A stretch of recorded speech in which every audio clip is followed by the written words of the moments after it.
Malam menetes pelan di bawah jembatan Serayu, ketika lampu-lampu kota berpendar samar di air gat yang hitam dan malas mengalir. Di antara gemerisik hujan rintik, seorang lelaki kurus berjalan perlahan sambil menggoyang kaleng logam di tangannya. Rokok, kacang, permen, suaranya serak, nyaris tenggelam oleh deru kendaraan di atas sana.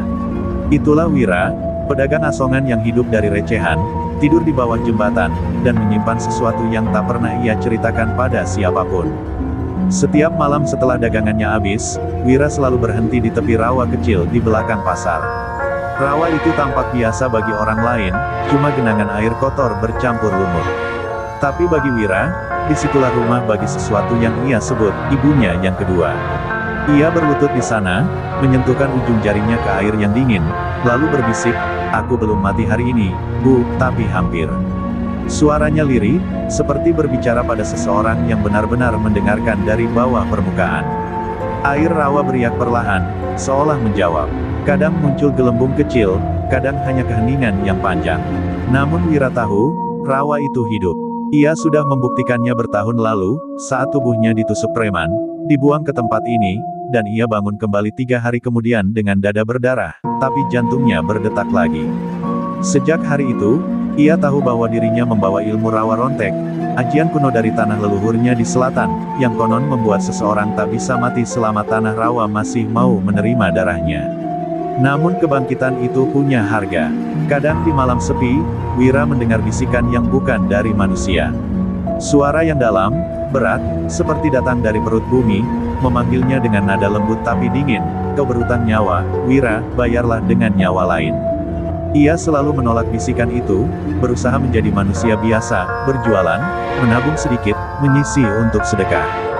Tapi makin lama, bayangan di rawa makin sering muncul di mimpi, berbentuk wajahnya sendiri tapi lebih tua, lebih kejam. Suatu malam, ia bertemu anak kecil yang membeli permen tanpa mampu membayar penuh. Wira memberinya gratis, tapi saat anak itu pergi, bayangan air di bawah jembatan bergelombang tanpa angin, dan dari sana muncul pantulan wajah Wira dengan senyum miring. "Kau ingin jadi orang baik, lalu siapa yang membayar hutang hidupmu?" "Hah?" gumam bayangan itu. Wira menatap pantulan dirinya sendiri, lalu memukul permukaan air, dan seketika arus kecil menjilat pergelangan tangannya, meninggalkan bekas dingin seperti gigitan lintah. Malam itu ia tak bisa tidur. Di kepalanya, suara dari rawa berputar-putar, menuntut balasan. Di luar, suara motor dan tawa mabuk para preman pasar terdengar jelas. Salah satu dari mereka, Rangga Lembu, dikenal sering menindas para pedagang kecil. Wira tahu cepat atau lambat ia akan bersinggungan dengan lelaki itu, dan mungkin, rawa sudah menunggu momen itu terjadi. "Mungkin, inilah nyawa pengganti yang kau mau," bisik Wira pada dirinya sendiri, tapi hatinya bergetar oleh rasa takut dan pasrah. Keesokan paginya, Wira kembali menjajakan dagangan di bawah langit yang pucat. Ia tampak seperti orang biasa, hanya pedagang asongan lusuh dengan tatapan lelah. Tapi di balik tubuh kurusnya, sesuatu terus berdenyut, kekuatan tua yang haus akan darah, namun masih bisa ia kendalikan. Setiap kali matahari menimpa wajahnya, kulitnya terasa seperti disayat dingin. Mungkin karena ia bukan sepenuhnya manusia lagi. Ia adalah anak rawa yang mencoba hidup di dunia orang hidup. Menjelang senja, hujan turun lagi. Di bawah jembatan, Wira berdiri menatap rawa itu lama sekali. Ia ingin percaya bahwa ia masih punya kendali, bahwa ilmu itu hanya alat untuk bertahan hidup. Tapi dari jauh, ia mendengar langkah berat dan tawa kasar, suara Rangga Lembu dan anak buahnya. Wira tahu, malam ini, rawa akan menuntut lagi. Dan mungkin, darah yang mengalir kali ini bukan darahnya sendiri. Langit sore menurunkan hujan seperti tirai besi ketika Rangga Lembu melangkah ke bawah jembatan Serayu. Tubuhnya besar, lehernya padat seperti tiang beton, dan di dadanya terukir tato kepala lembu dengan tanduk melingkar ke arah jantung. Ia dikenal sebagai penguasa pasar, bukan oleh hukum, tapi oleh rasa takut. Tiap pedagang yang lewat selalu menunduk, menyerahkan uang keamanan tanpa berani menatap matanya. Tapi sore itu, di bawah jembatan, hanya ada Wira, berdiri diam dengan kaleng asongannya, menatap datar tanpa rasa gentar. Wira, kau pikir kau bisa jualan di sini tanpa izin?" "Hah?" seru Rangga dengan tawa serak, langkahnya memecah genangan air. Dua anak buahnya ikut tertawa di belakang, sambil memainkan besi panjang dan botol pecah. Wira tak menjawab, ia hanya menunduk, seolah sedang mendengarkan sesuatu dari dalam tanah. Hujan turun makin deras, dan di sela riuhnya, Rangga mendengar bisikan lirih, seperti desir lumpur bernafas. "Tanah ini milik darahku," begitu samar suaranya. Rangga tak paham, tapi tubuhnya merinding tanpa sebab. Ia mendekat, mencengkeram kerah baju Wira. "Aku bilang bayar, atau kau hilang dari sini," geramnya. Seketika Wira mendongak, dan dalam sekejap, mata lelaki kurus itu tampak bukan lagi mata manusia. Ada cahaya kehijauan di sana, redup seperti lentera yang terbakar dalam kabut. "Aku sudah lama mati, Rangga," bisik Wira pelan. "Tapi orang-orang sepertimu tak pernah belajar arti hidup." Tawa Rangga meledak. "Dasar gila." Ia mendorong Wira ke tanah becek dan menendangnya keras hingga kaleng dagangan berhamburan. Kacang, permen, rokok bercampur dengan lumpur. Anak buahnya menendang lagi, kali ini lebih keras, hingga tubuh Wira terguling ke arah genangan hitam yang mengalir ke rawa belakang. Satu tendangan terakhir membuat tubuhnya terbenam setengah, air menelan wajahnya perlahan. Lalu sunyi. Hujan menutupi segalanya, dan Rangga berbalik dengan tawa puas. "Kubur saja bajingan itu di situ, biar jadi makanan kodok," katanya sebelum pergi. Namun malam tak pernah diam. Saat pasar mulai lengang dan lampu-lampu dipadamkan, genangan rawa di bawah jembatan kembali beriak. Dari lumpur yang basah, sepasang tangan kurus muncul perlahan, mencakar-cakar tanah. Nafas pertama yang keluar dari mulut Wira terdengar seperti desis ular yang lapar. Ia duduk, menatap hujan, dan dari ujung bibirnya mengalir darah hitam pekat. Tapi tubuhnya utuh. Jantungnya berdetak lagi. "Aku masih di sini," ucapnya lirih, karena rawa belum kenyang. Di kejauhan, Rangga tertidur di bangku warung, mabuk arak murah. Tapi dalam tidurnya, ia bermimpi buruk, melihat seekor lembu hitam ditarik masuk ke dalam lumpur, tanduknya patah, matanya terbakar hijau. Ia terbangun dengan peluh dingin, dan suara gemericik air di luar terdengar seperti langkah seseorang yang basah. Ia mencoba menepis firasat itu, namun jantungnya berdebar tak karuan. "Ah, cuma mimpi," gumamnya. Tapi di luar, bayangan seseorang berdiri diam di bawah lampu jalan, basah kuyup, membawa kaleng asongan yang berisi benda yang tak lagi tampak seperti permen. Sementara itu, di bawah jembatan, air rawa berkilau hijau samar, seolah memantulkan cahaya dari dunia lain. Wira menatap pantulannya sendiri, dan dari balik bayangan air, muncul wajah lain, wajah Rangga, tersenyum bengis. Suara rawa itu datang lagi, berbisik seperti ibu yang meninabobokan anaknya, "Bayarlah, Wira. Bayarlah dengan darahnya, baru kau bisa benar-benar hidup." Wira menggenggam tanah lumpur erat-erat, air menetes dari dagunya. Di dalam dirinya, manusia dan makhluk rawa sedang bertarung, dan di luar sana, Rangga masih bernapas. Malam itu, kota Serayu terasa lebih dingin dari biasanya. Tak ada yang tahu, di bawah jembatan tempat para asongan biasa beristirahat, sebuah kutukan tua mulai bangkit dari tidur panjangnya. Dan darah pertama yang dimintanya, sudah ditentukan. Pagi datang dengan kabut tebal yang menutupi pasar Serayu. Udara lembab berbau besi karat dan keringat, bercampur aroma tanah basah sisa hujan semalam. Para pedagang sibuk menata lapak, tapi suasana terasa aneh, terlalu sunyi untuk ukuran pasar. Di antara keramaian yang kaku itu, seorang lelaki dengan wajah pucat berjalan pelan membawa kaleng logam penyok. Bajunya kotor, kulitnya basah lumpur, tapi matanya hidup, menatap tajam setiap langkah yang ia ambil. Itu Wira, yang semalam dikira mati tenggelam. Namun pagi ini, ia kembali, seperti tak pernah terjadi apa-apa. Bisik-bisik mulai terdengar. Bukannya dia sudah mati. Kemarin diseret Rangga ke rawa. Kok bisa hidup lagi? Tapi Wira tak menjawab. Ia hanya membuka kalengnya, menata barang dagangan, lalu bersiul pelan. Suara siulannya aneh, rendah dan bergema, seperti berasal dari perut bumi. Seekor kucing yang lewat tiba-tiba berhenti, menatapnya dengan bulu berdiri. Bahkan udara di sekitar lapaknya terasa lebih dingin dari tempat lain. Wira tahu sesuatu di dalam dirinya telah berubah. Rawa telah menanamkan sesuatu di darahnya. Rangga muncul dari balik warung, wajahnya muram tapi masih menyisakan kesombongan. Ia berhenti sejenak, tak percaya melihat Wira yang berdiri tegak di tempat yang sama. "Kau, manusia atau hantu?" "Hah?" serunya setengah berbisik, matanya menyipit penuh amarah bercampur takut. Wira menatap tanpa ekspresi. Aku cuma orang kecil yang tak bisa mati, Rangga, katanya datar. Kau sudah menenggelamkanku semalam, tapi tanah menolak mayatku. Kata-kata itu membuat dada Rangga panas. Ia maju dengan langkah berat, menepis rasa takutnya. Kalau begitu, biar aku bunuh kau lagi, sampai rawa itu sendiri muak melihatmu. Ia menarik besi panjang dari pinggangnya, berkarat tapi tajam. Orang-orang pasar mulai mundur, sebagian menutup lapak, sebagian diam membeku. Mereka tahu Rangga tak pernah bercanda soal darah. Namun Wira tak bergerak, hanya menunduk sedikit, dan dari bawah telapak kakinya, air mengalir pelan seperti mengikuti perintah. Dalam sekejap, tanah di sekitar Wira menjadi lembek. Lumpur muncul dari sela ubin pasar, menciptakan genangan kecil yang berputar seperti pusaran air. Ketika Rangga menyerang, besinya menebas udara, tapi Wira lenyap dari tempatnya berdiri, muncul kembali di belakangnya dengan langkah pelan. Rawa tak butuh amarahmu, Rangga, ucapnya, suaranya datar namun bergema aneh.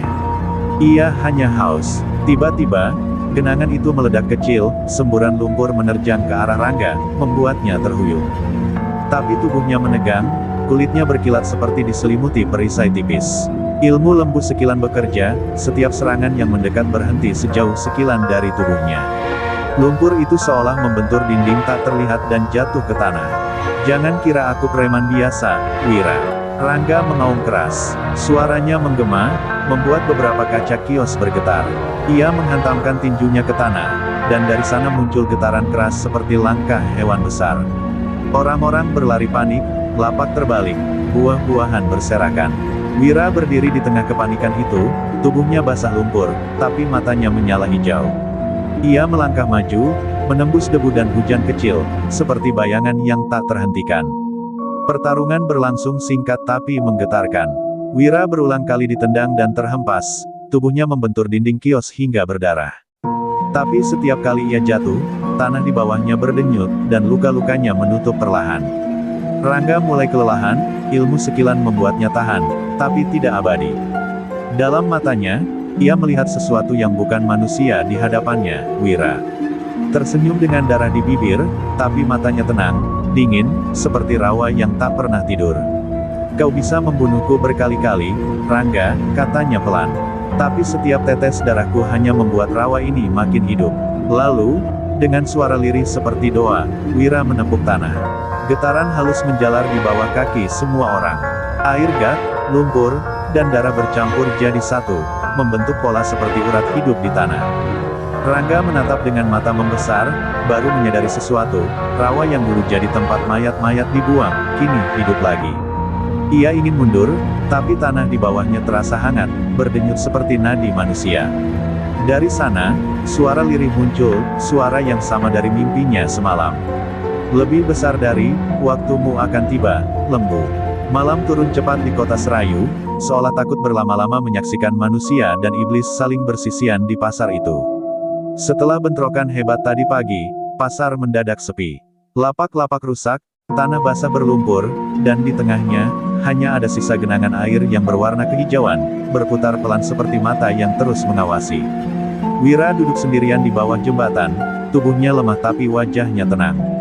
Ia tahu dirinya menang, tapi juga sadar bahwa setiap kali rawa menolongnya bangkit, ada bagian dari jiwanya yang ikut hilang. Di sekitarnya, udara menjadi lembab dan dingin.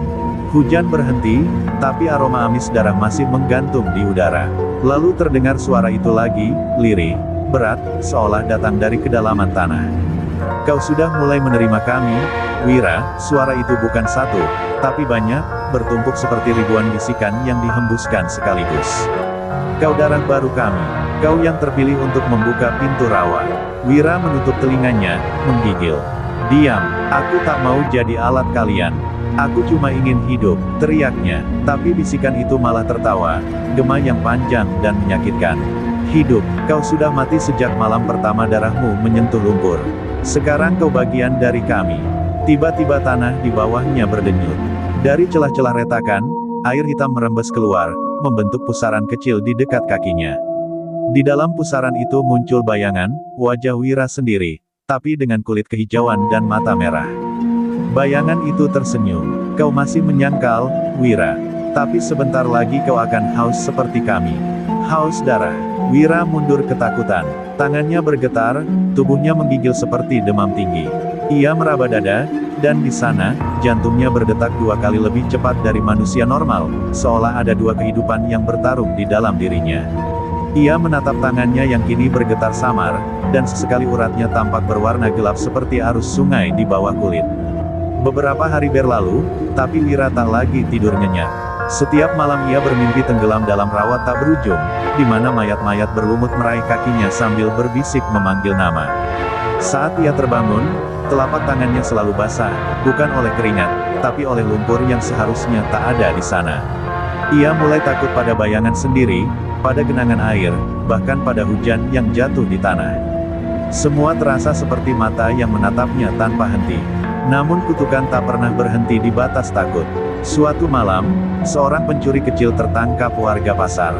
Mereka memukulinya hingga nyaris mati. Wira berdiri di kejauhan, menyaksikan darah menetes ke tanah.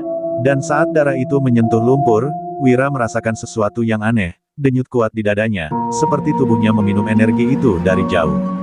Ia menutup mulut, menahan napas, tapi rasa nikmat yang dingin menjalar cepat ke seluruh tubuh. Rawa telah memberinya rasa lapar baru. Di malam itu juga, Wira berlari ke rawa belakang, menjerit seperti orang gila. "Aku bukan kalian, aku masih manusia," teriaknya, tapi dari dalam genangan air, muncul tangan-tangan lumpur yang meraih tubuhnya lembut, seperti ibu yang menenangkan anaknya.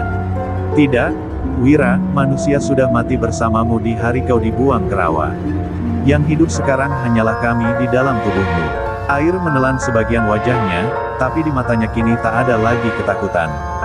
Hanya kehampaan. Ia sadar bahwa rawa tidak hanya menolongnya hidup, rawa ingin hidup melalui dirinya. Dan di tempat lain, di gubuk belakang pasar, Rangga Lembu menatap bayangan di cermin pecah.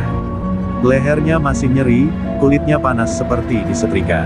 Dalam refleksi itu, ia melihat tanduk samar muncul di dahinya, lalu menghilang lagi. Ia teringat wajah Wira yang bangkit dari lumpur, dan hatinya bergetar oleh rasa takut yang belum pernah ia rasakan sebelumnya. "Kalau dia bukan manusia," bisiknya, "maka aku juga tak boleh lagi jadi manusia untuk melawannya." Di kejauhan, rawa bergetar. 2 kekuatan kuno mulai saling memanggil. Malam itu, hujan turun tipis di tepian kota Serayu. Rangga berjalan sendirian menyusuri jalan berlumpur menuju hutan tua di sebelah selatan, mengikuti petunjuk seorang penjual dupa yang pernah ia paksa mengaku tentang tempat tinggal Ki Saputra, seorang pertapa yang disebut-sebut bisa menajamkan ilmu sekilan hingga menembus batas kemanusiaan. Langkah Rangga berat, tapi matanya menyala dengan tekad yang kelam. Sejak ia melihat Wira bangkit dari kubangan rawa, tidur dan tenangnya hilang. Ia merasa dikejar bayangan, bukan oleh manusia, tapi oleh kematian yang punya wajah. Petir sesekali menyambar, memperlihatkan pohon-pohon besar yang menggeliat seperti ular di dalam gelap. Di tengah hutan itu, berdiri gubuk tua beratap daun kelapa kering. Asap dupa mengepul dari dalam, beraroma tanah dan darah kering.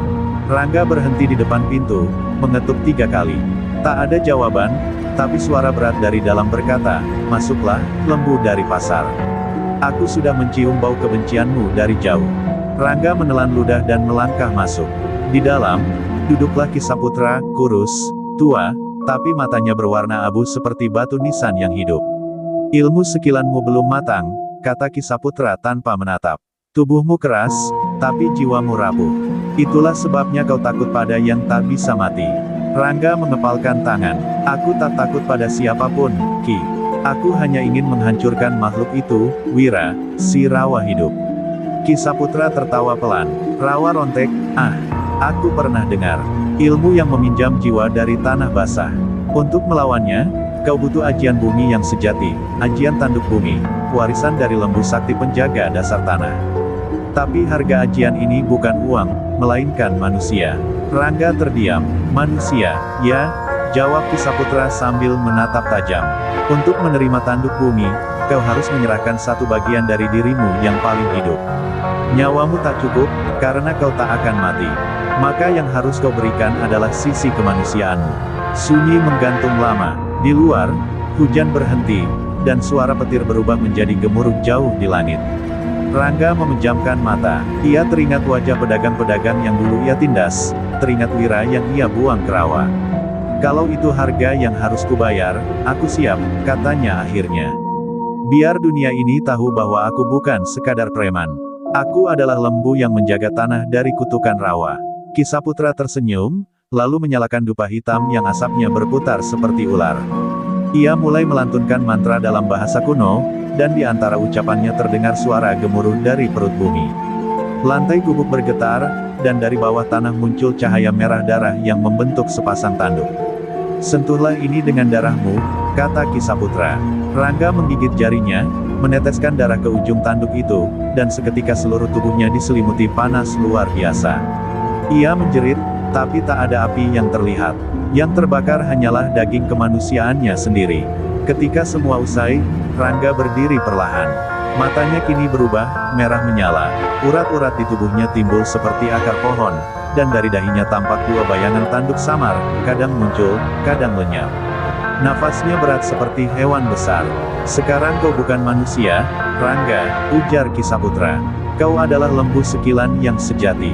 Tubuhmu keras selembu bumi, dan langkahmu bisa mengguncang tanah. Tapi ingat, jangan gunakan tanduk bumi kecuali untuk mengakhiri sesuatu, karena setiap kali kau memakainya, bagian dari tubuhmu akan menghilang ke dalam tanah. Rangga menunduk, menatap tanah yang mulai merekah di bawah kakinya. Ia merasakan kekuatan mengalir deras, tapi di sela-selanya, ada sesuatu yang dingin, kosong. Ia tak lagi merasakan rasa bersalah, atau takut. Semua hilang, tertelan oleh kekuatan yang baru. Ia menatap ke arah pasar Serayu yang jauh di utara, dan dalam matanya yang menyala, terpantul wajah Wira. Tunggu aku, makhluk rawa, bisiknya. Kali ini, yang akan tenggelam adalah kau. Dan malam itu, petir menyambar lagi, menerangi siluet Rangga lembu yang berdiri di tepi hutan dengan dua tanduk bayangan menjulang di dahinya. Sementara di kejauhan, rawa Serayu bergolak perlahan, seolah tahu bahwa pertarungan berikutnya bukan lagi antara dua manusia, melainkan antara dua kutukan yang saling menuntut darah. Senja di pasar Serayu datang dengan warna merah yang aneh, bukan jingga matahari, tapi merah seperti darah yang mengering di langit. Angin membawa bau tanah basah dan asap dupa terbakar. Para pedagang menutup lapak lebih cepat dari biasanya, seolah merasakan sesuatu yang akan datang. Dari kejauhan, langkah berat terdengar bergema di antara kios kosong. Setiap dentuman seperti hentakan kaki hewan besar. Di bawah jembatan yang pernah jadi saksi kematian dan kebangkitan, Rangga lembu muncul, tubuhnya kini lebih besar, urat-uratnya berdenyut merah, dan bayangan dua tanduk samar menghiasi kepalanya. Di sisi lain pasar, Wira berdiri diam di tengah genangan air yang tak kunjung kering. Kulitnya pucat, matanya berkilau kehijauan. Tubuhnya tampak lebih tipis, tapi aura di sekelilingnya tebal seperti kabut rawa. Ia menatap langit yang mulai gelap dan berbisik pelan, "Rawa, bimbing aku sekali lagi." Tanah di bawah kakinya berdenyut, dan genangan itu mulai memantulkan bayangan wajah-wajah yang tak dikenal, arwah-arwah lama yang menunggu darah baru. Suara mereka bergaung lembut, seperti kidung kematian. "Wira, waktunya menuntaskan utang." Ketika Rangga tiba, angin berhenti berembus. Dunia seolah menahan napas. Kedua pria itu berdiri saling berhadapan, dipisahkan oleh jarak beberapa langkah, tapi udara di antara mereka bergetar oleh kekuatan gaib yang saling menekan. "Aku datang untuk menghapusmu dari tanah ini," kata Rangga dengan suara berat. "Rawa tak pantas hidup di dunia manusia." Wira menatapnya, bibirnya melengkung samar. "Dan aku datang untuk menenggelamkan kesombongan tanah. Kau bukan manusia lagi, Rangga. Kau hanyalah binatang yang lupa asalnya." "Kalau begitu," Rangga mendengus, menunduk seperti lembu siap menyeruduk, biar binatang yang menamatkan makhluk rawa. Pertarungan dimulai tanpa aba-aba. Rangga melesat dengan kecepatan yang tak wajar, tanah retak di bawah setiap langkahnya. Ia meninju Wira, tapi tubuh Wira mencair seperti lumpur, membentuk kembali beberapa langkah di belakang. Dari tanah di sekitar, lumpur naik dan membentuk tangan-tangan hitam yang mencoba meraih Rangga. Namun ilmu lembu sekilan membuat semua serangan itu tak bisa menyentuhnya. Tangan-tangan lumpur itu berhenti sejauh sekilan dari kulitnya, lalu meleleh menjadi air busuk. Rangga tertawa keras, suaranya bergema ke seluruh pasar. "Kau tak bisa menembus kulitku, Wira." Wira tak menjawab. Ia menunduk, menancapkan tangannya ke tanah, dan seketika genangan air di sekeliling pasar berdenyut. Dari setiap celah dan gat, muncul semburan lumpur hijau yang mengeluarkan cahaya redup. Wajah-wajah arwah muncul di permukaannya, menjerit tanpa suara. "Kalau tubuhmu tak bisa disentuh, Rangga," kata Wira dengan suara bergaung dua lapis, "maka biar tanah yang kau pijak menelannya." Tanah di bawah Rangga tiba-tiba amblas. Ia hampir kehilangan keseimbangan, tapi menghentak kaki keras-keras. Suara "dum" menggema, dan dari bawah tubuhnya muncul aura merah menyala. Ilmu tanduk bumi aktif, tanah yang menelan kakinya justru terbelah, menolak kekuatan rawa. Benturan dua kekuatan itu menciptakan suara mengerikan seperti raungan binatang bercampur angin topan. Rawa dan tanah berperang, air melawan batu. Getarannya membuat kaca-kaca kios pecah, papan reklame jatuh, dan beberapa orang yang masih jauh dari pasar terjatuh panik. Wira terpental, darah hitam mengalir dari hidungnya. Tapi darah itu tak jatuh ke tanah, melainkan melayang, lalu terserap kembali ke tubuhnya. Ia berdiri, matanya kini bercahaya penuh. "Aku tak bisa mati, Rangga," katanya datar. "Kau hanya bisa membuatku lapar." Rangga meraung, urat-uratnya pecah merah menyala, dan dari dahinya muncul dua tanduk batu yang nyata. Ia menunduk, lalu menyeruduk ke arah Wira dengan kekuatan yang bisa mengguncang bumi. Wira menatap, lalu membuka kedua tangannya, dan seluruh rawa di bawah jembatan meledak naik seperti gelombang. Dua kekuatan itu bertabrakan, lembu dari tanah dan manusia dari rawa, menghasilkan ledakan lumpur dan batu yang menyelimuti pasar. Cahaya merah dan hijau berpadu menjadi satu, menyilaukan langit senja. Ketika debu mulai turun, tak ada yang tahu siapa yang menang. Pasar Serayu hancur, tiang-tiang roboh, tanah berlubang, dan jembatan retak separuh. Di tengah reruntuhan, hanya terlihat dua bayangan berdiri. Wira dengan tubuh berlumur lumpur, dan Rangga dengan darah mengucur dari matanya, tapi keduanya masih hidup, masih berdiri, masih menatap satu sama lain. Lalu petir menyambar. Dalam kilat itu, wajah mereka tampak sama, bukan manusia, bukan iblis, tapi dua makhluk yang telah kehilangan jiwanya. Dan hujan turun lagi, membasuh darah yang tak bisa hilang dari tanah pasar Serayu. Hujan masih mengguyur reruntuhan pasar Serayu. Kilat sesekali membelah langit, menyingkap bayangan dua sosok yang sudah tak lagi bisa dibedakan antara manusia dan makhluk gaib. Namun, ketika suara petir terakhir bergema, Wira tiba-tiba berlutut. Kepalanya pusing, matanya gelap, dan dari telinganya mengalir lumpur hitam. Suara-suara dari rawa kini lebih keras dari sebelumnya, ratusan bisikan memanggil namanya, memintanya kembali ke tempat asal. "Wira, waktunya kembali, waktunya menyatu." Tubuhnya bergetar hebat, lalu ambruk di genangan yang mulai naik menelan pasar. Ketika Wira tersadar, ia berada di tempat yang asing. Kabut tebal, udara lembab, dan di kejauhan terdengar lolongan aneh yang tak menyerupai manusia. Di hadapannya berdiri Ki Saputra, sosok dukun tua yang dulu mengajarkan ilmu lembu sekilan pada Rangga. Namun kini wajah Ki Saputra pucat, matanya tampak lebih dalam, seolah ia sudah lama menunggu. "Kau akhirnya sampai juga, Wira," ucapnya dengan suara lirih. "Rawa telah menelan jasadmu, tapi belum jiwamu. Masih ada kesempatan untuk tahu siapa dirimu sebenarnya." Wira menatap sekeliling, kabut membuka jalan seperti disingkap oleh tangan tak terlihat. Di sana, ia melihat puluhan tubuh manusia membusuk, setengah tenggelam dalam lumpur, wajah mereka menatap langit dengan mata kosong. "Mereka, siapa?" tanya Wira dengan suara serak. "Mereka," jawab Ki Saputra perlahan, "adalah para pemberontak yang dikutuk hidup abadi dalam lumpur. Dulu mereka melawan raja yang lalim, tapi darah mereka mengotori tanah ini. Rawa Serayu tumbuh dari kematian mereka, dan dari rawa itu lahirlah ajian Rawa Rontek." Ki Saputra berjalan mendekat, tongkatnya menancap di tanah, menimbulkan lingkaran cahaya samar. "Setiap orang yang menguasai Rontek, sejatinya menjadi wadah bagi satu jiwa pemberontak yang belum tenang.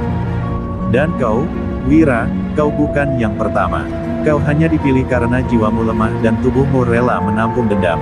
Wira terdiam, dadanya sesak. Ia teringat masa lalunya, hari ketika ia hampir mati kelaparan, lalu bermimpi tenggelam di rawa dan terbangun dengan kekuatan aneh. Ia tak tahu bahwa sejak hari itu, dirinya bukan lagi sepenuhnya manusia. "Apakah aku bisa bebas dari ini?" tanya Wira, suaranya gemetar. Ki Saputra tersenyum pahit. "Bisa, tapi harus ada darah pengganti. Rawa tak mau kehilangan jiwa tanpa menelan yang lain. Kau harus menyerahkan seseorang yang juga terikat oleh tanah, seseorang yang tubuhnya masih punya darah hidup. Wira menatap kosong ke kejauhan, menyadari satu nama yang terlintas, Rangga. Ia mengepalkan tangan. Jadi, untuk membebaskan diriku dari Rawa, aku harus menenggelamkan Rangga ke dalamnya. Ki Saputra mengangguk perlahan, matanya redup namun tegas. Begitulah keseimbangan bekerja. Rontek dan Sekilan tak bisa hidup bersamaan. Salah satunya harus lenyap agar dunia ini tak retak oleh dua kekuatan yang menolak mati. Hening. Suara hujan di Rawa seperti tangisan ribuan arwah. Wira menatap tangannya yang berlumur lumpur, lalu berkata lirih, kalau begitu, Rawa akan mendapat yang diinginkannya. Dan ketika ia melangkah, kabut di sekeliling menelan sosoknya perlahan, hanya menyisakan gema langkah yang tenggelam dalam suara air mengalir. Di kejauhan, Ki Saputra berdiri sendiri, memandang kabut yang menutup jalan Wira. Ia menatap langit dan berbisik, dua kutukan akan bertemu lagi. Dan ketika darah lembu menyentuh lumpur Rawa, bumi ini mungkin tak akan pernah sama. Hujan di kota Serayu belum berhenti sejak malam pertarungan itu. Reruntuhan pasar kini menjadi kubangan lumpur dan darah yang mengering, sementara orang-orang memilih menjauh dari tempat itu, menyebutnya tanah kutukan. Di bawah jembatan yang retak, Rangga duduk bersandar di balik pilar beton, tubuhnya beruap, napasnya berat. Kulitnya kini keras seperti batu, matanya merah tanpa hitam, dan dari dahinya, dua tonjolan kecil tumbuh makin jelas, calon tanduk sejati. Ia mencoba menenangkan diri, tapi yang terdengar hanya gema langkah masa lalu dan tawa Wira yang tak mau hilang dari telinganya. Dalam kesunyian itu, Ki Saputra datang dengan jubahnya yang basah. Rangga, panggilnya perlahan, kau belum hancur, tapi waktu tak akan lama. Ilmu lembu Sekilan menolak darah manusia. Kau harus memilih sekarang, menjadi lembu sejati yang kehilangan jiwa, atau menyerahkan dirimu pada tanah, agar rohmu tenang. Rangga menatap gurunya dengan mata merah menyala. Aku sudah kehilangan segalanya, Ki. Aku tak punya keluarga, tak punya nama, hanya tubuh ini yang tersisa. Tapi sebelum aku lenyap, aku harus menuntaskan satu hal, mengakhiri si Rontek itu. Ki Saputra terdiam sejenak, lalu berkata lirih, kau dan dia adalah dua sisi dari neraka yang sama. Kalau kalian bertarung lagi, dunia mungkin akan retak. Kalau begitu, jawab Rangga pelan, biar bumi yang memilih siapa yang pantas tinggal. Malam itu, Rangga berjalan sendirian menuju tepi Rawa. Petir menyambar di kejauhan, menerangi tubuhnya yang kini nyaris tak manusiawi. Ia berbicara pada bayangannya sendiri di permukaan air. Wira, kau pikir kau yang dikutuk? Tidak, aku juga. Kita sama-sama terseret ke dalam ilmu yang lebih tua dari dosa manusia. Air Rawa beriak, seperti menjawab. Dari dalam kabut, samar terdengar suara Wira, atau mungkin hanya gema pikirannya sendiri. Berbisik, kau akan datang padaku. Dan Rawa akan menyambutmu. Rangga memukul air dengan tinjunya, menciptakan gelombang kecil yang berkilau merah. Ia lalu menunduk, mencelupkan kedua tangannya, dan mulai merapal mantra kuno yang dulu diajarkan Ki Saputra, tanah, jadilah saksi. Dagingku bukan lagi daging manusia, tapi milik bumi. Aku, Rangga, bersumpah, sebelum aku jatuh, aku akan menumbangkan Rontek, meski jiwaku harus dikorbankan. Tanah di sekelilingnya bergetar, dan cahaya merah membentuk lingkaran di bawah kakinya. Dua tanduk batu tumbuh sempurna di kepalanya, dan di dadanya terukir lambang lembu yang membara, tanda bahwa ilmu lembu Sekilan telah menyatu dengan tubuhnya sepenuhnya. Sementara itu, di dalam kabut Rawa yang sama, Wira membuka matanya. Ia sudah tahu Rangga sedang mendekat. Ia bisa merasakan getaran tanah, bisa mencium bau darah dan amarah yang familiar. Rawa telah memilih, bisiknya pelan. Dan aku harus menuntaskan utangnya. Ia berjalan pelan di antara kabut, setiap langkahnya menimbulkan percikan lumpur yang berpendar hijau. Di matanya, ada kesedihan, bukan karena takut mati, tapi karena ia sadar, satu-satunya orang yang bisa memahami penderitaannya, adalah orang yang kini harus ia bunuh. Ki Saputra menyaksikan keduanya dari jauh. Ia tahu, tidak ada lagi jalan kembali. Dua kekuatan kuno itu akan saling menelan, dan bumi Serayu mungkin tak akan sama setelahnya. Ia menutup matanya, menatap langit yang diselimuti kilat, dan berkata dengan lirih, lembu dan Rontek, dua makhluk tanpa surga, akan menulis sejarah dengan darah dan lumpur. Dan di kejauhan, guntur menggema panjang, pertanda bahwa rawa dan tanah sedang bersiap menyambut pertempuran terakhir. Langit malam Serayu berubah menjadi merah kehitaman. Petir menyambar tanpa henti, dan hujan turun seperti tumpahan laut dari langit. Rawa meluap, pasar tenggelam, jembatan hancur menjadi puing-puing yang mengambang di atas air keruh. Di tengah badai itu, dua sosok berdiri berhadapan, Wira, dengan tubuh berlumpur yang menyala hijau, dan Rangga, yang kini benar-benar menjelma menjadi manusia berlembu, dadanya beruap merah, matanya menyala seperti bara. Mereka diam, hanya menatap, seolah mengerti bahwa tak ada kata lagi yang bisa mengubah takdir malam ini. Rangga melangkah maju, setiap langkahnya menimbulkan gelombang besar, air menyingkir, tanah bergetar. Kau tahu, Wira, katanya lirih di tengah gemuruh hujan, aku tidak membencimu. Aku hanya ingin mengakhiri penderitaan kita berdua. Wira menatap kosong, suaranya serak bercampur gemetar Rawa. Tapi Rawa tidak mengenal akhir, Rangga. Ia hanya menelan, tidak pernah memberi kembali. Kalau begitu, balas Rangga, mengatupkan kedua tangannya yang berlapis batu, biar aku yang memaksa Rawa untuk menutup mulutnya. Teriakan mereka mengguncang malam. Rangga menyeruduk maju dengan kekuatan ilmu lembu sekilan yang sempurna, menciptakan gelombang energi merah yang membelah banjir. Wira menangkis dengan tangan berlumur air Rawa, membentuk dinding lumpur tebal bercahaya hijau. Ketika dua kekuatan itu bertabrakan, bumi seakan bergetar dari dasar perutnya. Petir menyambar di atas kepala mereka, dan air di sekitar berubah menjadi pusaran besar, menelan semua yang berada di dekatnya. Wira terlempar, menabrak batang pohon besar yang hanyut. Darah hitam menetes dari matanya, tapi tubuhnya segera menutup luka itu sendiri. Ia bangkit, menatap Rangga yang masih berdiri gagah. Kau tak akan mati dengan kekuatan itu, ujar Wira pelan, tapi kau juga tak akan hidup sebagai manusia. Rangga menatapnya tajam. Aku tak butuh hidup, aku hanya butuh mengakhiri Rawa yang menjadikanmu iblis. Dan dengan raungan panjang, ia meninju tanah dengan kekuatan tanduk bumi terakhirnya. Bumi bergetar, tanah terbelah, air Rawa menyembur tinggi, menciptakan ledakan lumpur yang menelan langit. Dari pusaran itu, Wira muncul, tapi bukan lagi sepenuhnya manusia. Wajahnya retak, dari dalam tubuhnya keluar cahaya hijau terang yang memantulkan wajah-wajah arwah pemberontak di dalamnya.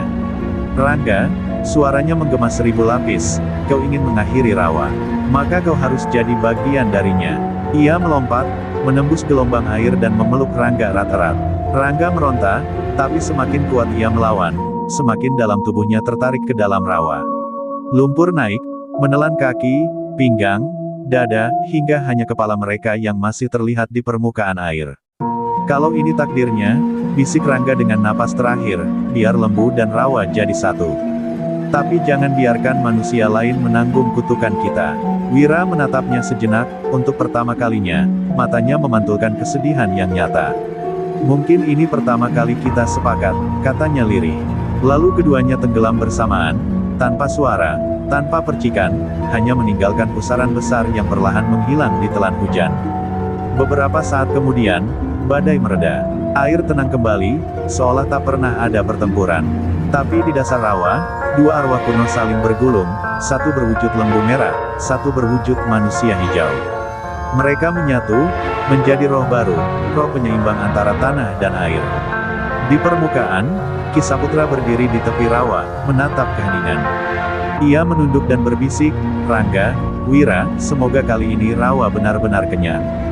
Namun ketika ia hendak pergi, angin berhembus lembut, dan dari kejauhan terdengar suara samar, tawa kecil, disusul bunyi lonceng asongan yang bergemerincing. Suara itu datang dari tengah Rawa, dari tempat di mana dua kutukan terakhir kali saling menelan. Pagi pertama setelah badai besar di Serayu datang dengan langit yang pucat. Hujan berhenti, tapi udara masih lembab dan beraroma tanah yang baru dilahirkan kembali. Pasar yang dulu ramai kini hanya menyisakan puing dan lumpur. Lapak-lapak hanyut, tiang-tiang roboh, dan papan nama, Pasar Serayu, patah di tengah, separuh tenggelam di air Rawa yang kini meluas menelan setengah kota. Tidak ada lagi suara tawar-menawar, tidak ada lagi tawa pedagang. Hanya keheningan yang terasa seperti doa yang tak pernah selesai. Orang-orang mulai kembali setelah beberapa hari, membawa cerita yang mereka dengar dari mulut ke mulut. Ada yang bilang dua makhluk bertarung di tengah badai, ada yang melihat cahaya merah dan hijau menari di air, dan ada pula yang mengaku mendengar raungan lembu bercampur tawa manusia. Tapi tak satu pun yang tahu apa sebenarnya yang terjadi. Yang mereka temukan hanyalah sebuah lonceng kecil, lonceng asongan, menggantung di batang kayu yang tertancap di tengah rawa.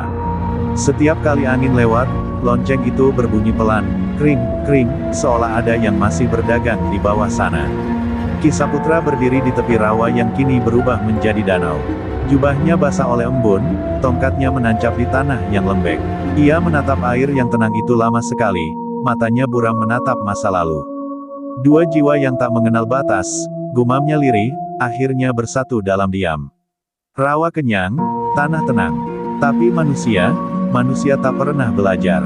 Ia menutup matanya, dan di balik kelopak itu ia bisa melihat bayangan Wira dan Rangga saling tenggelam dalam lumpur, dua kutukan yang saling meniadakan agar dunia kembali seimbang. Malam hari, penduduk mulai membuka lapak baru di tempat yang lebih tinggi. Mereka menamai tempat itu Pasar Senja, untuk mengenang pasar lama yang hilang. Tapi setiap kali matahari mulai turun dan kabut mulai naik, orang-orang merasakan hawa dingin yang aneh. Kadang, di antara kabut, terlihat bayangan seorang pedagang berjalan pelan, menjajakan rokok dan permen dengan senyum samar. Tak ada yang berani mendekat, karena siapapun yang memandang terlalu lama akan melihat mata hijau berkilau dari balik kabut. Beberapa malam kemudian, seorang anak kecil yang tersesat mengaku ditolong oleh Pak Asongan, yang memberinya payung di tengah hujan. Tapi ketika penduduk mencarinya keesokan pagi, tak ada jejak siapapun, hanya payung kecil tersangkut di ranting dan jejak lumpur yang menuju ke arah rawa. Sejak saat itu, orang-orang percaya bahwa rawa rontek masih berjalan di antara mereka, menjaga agar kutukan lama tak bangkit lagi. Ki Saputra meninggalkan Serayu di pagi berkabut, membawa tongkatnya yang mulai retak. Sebelum melangkah pergi, ia menatap sekali lagi ke arah danau yang tenang dan berbisik, "Rangga, Wira, kalian bukan iblis, hanya dua manusia yang menanggung dosa dunia." Angin meniup rambut putihnya, dan lonceng asongan berbunyi sekali, panjang, lirih, seolah menjadi ucapan perpisahan. Bertahun-tahun kemudian, orang-orang lupa tentang kejadian itu. Pasar Senja tumbuh kembali, ramai seperti dulu. Tapi setiap hujan turun, dan air mulai menggenang di bawah jembatan, suara itu kadang masih terdengar, tawa pedagang asongan, disusul raungan lembu yang jauh di bawah tanah. Mereka bilang, itu hanyalah suara angin. Tapi orang-orang tua tahu, itu adalah pengingat bahwa rawa dan tanah masih bernafas, menunggu manusia berikutnya yang berani mengusik keseimbangannya. Dan di tengah genangan yang memantulkan lampu pasar malam, bayangan dua sosok tampak berjalan berdampingan, satu membawa lonceng asongan, satu lagi berbayang tanduk batu di bawah sinar bulan. Pasar senyap, tapi kisah mereka tetap hidup selamanya.